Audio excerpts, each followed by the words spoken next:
இதுதான் வந்து காட்டு நெல்லி வந்து பார்த்திங்கன்னா நம்ம தேன் நெல்லி சாப்பிட்றீங்களா நாங்கள் கொடுத்துட்ருக்கல உங்களுக்கு. இப்போது பார்த்திங்கன்னா டப்பாவில் உங்களுக்கு கொடுத்துட்ருப்பீங்களா, இந்த மரத்துலேருந்து வர்றது தான் காட்டு நெல்லி. அது ஒரு மாதம் ப்ராசஸ் பண்ணுறோம். ஒரு மாதம் தேனில் ஊற வச்சு அதை ரெடி பண்ணி கொடுக்குறோம் நாங்கள் ப்ராசஸில்.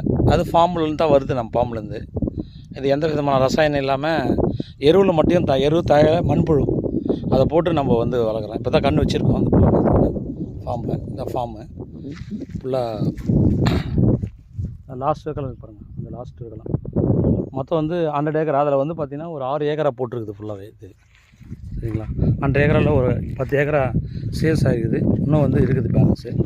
அதில் வந்து 6 ஏக்கரா ஃபுல்லாக அந்த காட்டு நெல்லி தான் போட்டிருக்குது. காட்டு நெல்லி, மேங்கோ, சப்போட்டோ, வேர்க்கடலை போட்டிருக்குது. வேர்க்கடலை இப்போ எடுத்துகிட்ருக்கோம் ஃபுல்லாக. சரிங்களா, இது சப்போட்டா. இது வந்து பார்த்திங்கன்னா சப்போட்டா. இது வந்து